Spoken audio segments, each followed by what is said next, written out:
Hey everybody, thanks for coming back to my channel. So in this video, we're going to do things a little differently than we did in the last video. We're going to auto-generate some things. And for that reason, let's save what you've got right now by making a new scene. Let's save scene as Orbit Playground Small, because I don't want you to lose that work. However, now that we've got that, if we need to, we can remove some of these planets so that we can auto-generate the rest. So to do this, let's make a new object, a new empty, and reset its position. This is going to be the generator. And we're going to make a new script. This is probably going to be a series of several videos just to make this script, probably 2. So let's go to the scripts directory, our scripts folder, and create a C# script and call it, as you can see I've already prototyped this, but orbital generator. And I'm going to have to call mine number 2, but you don't have to do that. So open that up. Then rename the class to the same as the file name. Alright, in here we're going to do a few things. Public game object original planet. I just zoomed in a bit for you guys. All right, here's what we're going to do generally in this. We're going to copy the original planet. We're going to move it out to its orbit distance. We're going to move it into an anchor, and we're going to add the rotator to the anchor.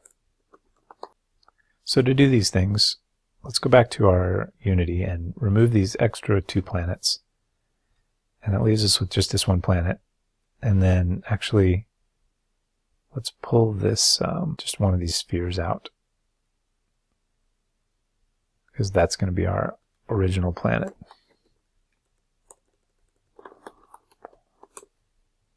Let's delete that too. Yeah, looks like it's clear. That's okay. Now, let's go back to the script. So copy the original planet. Well, we've got this original planet here. So if we go to the generator and we copy the orbital generator onto that, then we can copy the original planet here, and that's set. Now we'll want to move it out to the distance. So in void start, these are the things to do. Instantiate original planet, move it out to its orbit distance. So to do that, we will need to make a game object equal to that. Add a vector 3, new position, equals go.transform.position. And I'm going to go with local position. And then new position.x equals, let's make a new public int distance between planets. Let's set that to 2. Distance between planets. And then go.transform.local position equals new position. Okay.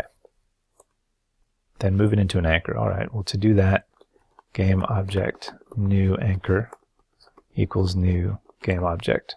And then go.transform.parent .set parent new anchor. And then to add the rotator to the anchor, new anchor dot add component. That's called orbit rotator. Let's see. That should do the trick. Let's see what happens when we run that. Okay, we got an error. Let's see. Okay, set parent to new anchor. Right. This is a game object, but we need to set it to the transform. There we go. See if that clears up. Yes. Okay. Yeah, it made one. New game object. Good. Now, so it made a new planet, and that's all this did for the moment.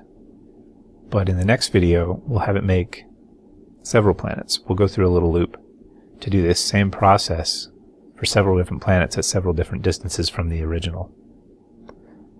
So I'll see you in the next video. Thanks for watching.